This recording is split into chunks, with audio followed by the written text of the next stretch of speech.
I welcome all of you to this YouTube channel. Today we are discussing about heating effect of electricity and the uses of heating effect of electricity. There are a number of heating instruments, heating appliances which make use of the heating effect of electricity. Heating effect means the electrical energy is converted into heat energy in a heating appliance. Here electrical energy is supplied and we get heat energy from that. Figure 1.8 gives some examples of such appliances. This is a soldering iron, this is electric heater, and this is an immersion heater. Now you have to answer the questions given here. The first question is, name the part in which electrical energy changes into heat energy. Its name is heating coil. Heating coil. Now the second question is, which material is used to make this part? Which material is used to make heating coils in a heating appliance? It is nichrome. Nichrome. What are the peculiarities of such substances? That means why we choose nichrome as the material for making heating coils. This is a very important question and you have to study this point wise. First point is, nichrome or heating coil must have high resistivity. We have selected nichrome because of its high resistivity. And second one is ability to remain in red hot condition for a long time without getting oxidized. The second property is that it should remain in red hot condition for a long time without getting oxidized. When it gets oxidized, we cannot make such a material making heating coils. Third point is high melting point. High melting point. High melting point means this should not melt at low temperatures. It should withstand a high temperature without melting. This is the third point. Then what are the peculiarities of heating coils? That is high resistivity, ability to remain in red hot condition for a long time without getting oxidized, and the third point is high melting point. These are the 3 points which you should write when the peculiarities of heating coils are asked to write. Heating coils are made of nichrome. Nichrome is an alloy of nickel, chromium and iron. Nichrome, nickel, Ni for nickel, chrome, chromium and iron, last iron. These are the components of a nichrome. What advantages of nichrome are made use of in electric heating appliances? This is the answer which we have discussed earlier. That is, the peculiarities of a heating coil are applicable to the same as the advantages of nichrome. First point is advantages of nichrome. Why it is used for making heating coils. First one, high resistivity, high melting point, ability to remain in red hot condition for a long time without getting oxidized. So this 3 points should be remembered. Now there are certain appliances without heating coil. Some of the appliances gives heating effect but they have no heating coil. Such 2 appliances are microwave oven and induction cooker. Microwave oven has no heating coil and similarly induction cooker also have no heating coil. Microwave oven and induction cooker are appliances which do not use a heating coil. In a microwave oven, microwaves are used and induction cooker uses eddy currents for producing heat. That is microwave. Microwaves are a type of electromagnetic radiation. By the use of microwave radiations, this microwave oven is working, and in induction cookers, here by applying electricity there is eddy current is produced. So you have to remember that in some appliances which make use of heating effect of electricity do not use heating coils. Every appliance do not use heating coil. Examples for appliances without heating coil are microwave oven and induction cooker. But in soldering iron, immersion heater, iron box, etc. all contain heating coils made of nichrome. Now the next topic is safety fuse. Safety fuse. Safety fuse is a device that works on the heating effect of electric current. Safety fuse is a device that works on the heating effect of electric current. Now let us see how it works. Fuse wire, an alloy of tin and lead, is the main part of a safety fuse. Alloys are used to make fuse wire. We have learnt an example for an alloy, that is nichrome, which we have used for making heating coils. Similarly, an alloy is used for making fuse wires.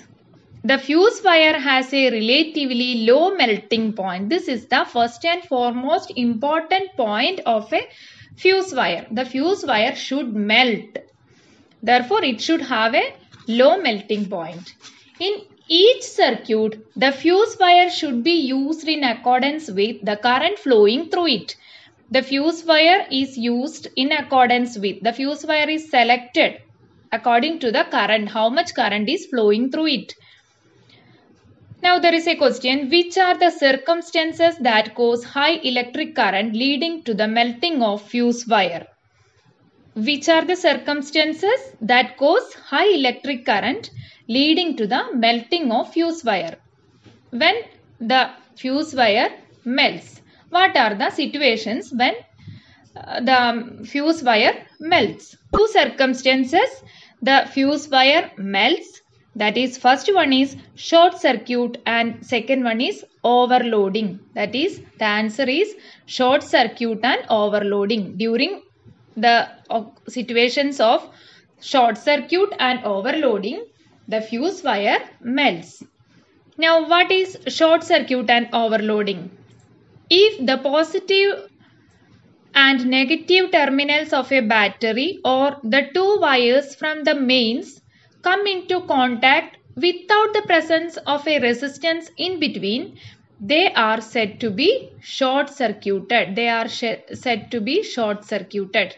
That is, short circuit occurs when the positive and negative terminals of a battery come together or the two wires from the mains come into contact without the presence of a resistance. There is no resistance in between and there is a direct contact between the positive and negative terminals or the two wires of mains.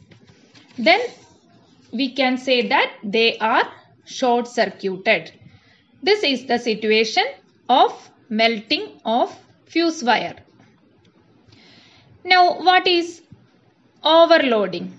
A circuit is said to be overloaded if the total power of all the appliances connected to it is more than that the circuit can withstand. There is a maximum power that a circuit or a maximum load that a circuit can withstand, and if the circuit is overloaded or if the total power, we are connecting too much of appliances as the load, if we increase the load beyond the limit, then the circuit is said to be overloaded. Now you should study what is short circuit and what is overloading. Short circuit is given here and overloading is this. Now the second question is that how is the fuse wire connected to a circuit? in series or parallel? We know that the fuse wire is always connected in series. Now the second question is that you know that according to Joule's law, more heat will be produced when electric current is increased. What happens to the fuse wire due to this? What happens to the fuse wire? Due to the increased heat on the fuse wire, the melting point is reached and the fuse wire melts and it breaks the circuit. So, thus, the circuit is in open position or the circuit is broken. When heat is generated, why does the fuse wire melt? Because the fuse wire has low melting point. Its melting point is very low. Therefore, it melts on reaching that temperature. When the fuse wire melts, the circuit is broken. What happens to the current in the circuit? What happens when the circuit is broken? What happens to current when the circuit is broken? Electricity supply is automatically switched off before any damage can be done to the rest of the wiring. What happens to the current in the circuit? The current in the circuit is switched off. The current is switched off. Why is the fuse used in a circuit called safety fuse? This is another important question. Why the fuse is called safety fuse? Here, in this figure, there are a number of fuses are given. Now, we have to answer this question. Why is the fuse used in a circuit called safety fuse? Here is the answer. During the entire time of the passing of current through a circuit, a small amount of heat is generated in the fuse wire. That is, during the time of passage of current, there is generation of heat energy in fuse wire. But this heat will be transmitted to the surroundings. The heat is not accumulated in the fuse wire. It is transmitted to the surroundings. When the current that flows into the circuit exceeds the permissible limit, the heat generated becomes excessive. We know that when current increases, heat energy increases more or quickly. The heat generated becomes excessive.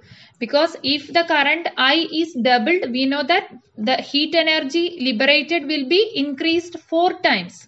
So, by increasing the current in the circuit, the heat generated will become excessive. Since more heat is generated in unit time than the heat transmitted, that is, the heat generated is much more than the heat transmitted to the surroundings. So, the temperature of the fuse wire increases and it melts. This is why the circuit is broken and the device is protected. Safety fuse is a device which protects us and the appliances from danger when an excess current flows through the circuit. So, we call safety fuse. We call fuse as a safety fuse. This is the reason why we call fuse as safety fuse. That is, you should write from this. That is, during the entire time of passing of current through a circuit, small amount of heat is generated in the fuse wire, but this heat will be transmitted to the surroundings. When the heat that flows into the circuit exceeds the permissible limit, the heat generated becomes excessive. Since more heat is generated in unit time than the heat transmitted, the fuse wire melts. Safety fuse is a device which protects us and the appliance from danger when an excess current flows through the circuit. Now, is the current passing through different circuits the same? Intensity of electric current differs from one appliance to another. The current flowing in one device is not the same as that in another. Hence, fuse wires of appropriate amperage should be selected. This is another important point, that is, fuse wires should be properly selected. What is the meaning of proper selection? That is, the wires should be of appropriate amperage. When a fuse wire is included in a household wiring, what are the precautions to be taken? When we cannot use any fuse wire in a circuit, what are the precautions? There are certain precautions to be taken. The precautions to be taken while including a fuse wire are: first one, the ends of the fuse wire must be connected firmly. The ends of the fuse wire must be connected firmly at appropriate points. At appropriate points. They should be connected firmly. They should be fixed firmly at the points. Now the second point is the fuse wire should not project out of the carrier base. It should be inside the carrier base and it should never come out of the carrier base. And the third point is the fuse wire should be of proper amperage. Proper amperage. The fuse wire should be used of proper amperage. Now what is meant by amperage? Amperage is the ratio of the power of an equipment to the voltage applied. That is, amperage is the ratio of the power of an equipment to the voltage applied. Power by voltage. That is, amperage is equal to P by V. Power by voltage. This is amperage. Amperage increases with the thickness of the conductor. When the thickness of the conductor increases, then its amperage also increases. When the thickness increases, resistance decreases and the current increases. That is, amperage increases with the thickness of the conductor. Gauge is a reciprocal of the diameter of the conductor. Gauge means the reciprocal of the diameter of the conductor. As the gauge increases, thickness of the conductor decreases and hence amperage also decreases. When thickness increases, amperage increases, and when thickness decreases, its amperage decreases. That is the point to be remembered. Now what is gauge? Gauge is a reciprocal of the diameter. Reciprocal of the diameter. So 1 by diameter is equal to gauge. Therefore, when diameter increases, gauge decreases, or when gauge increases, thickness of the conductor or diameter of the conductor decreases.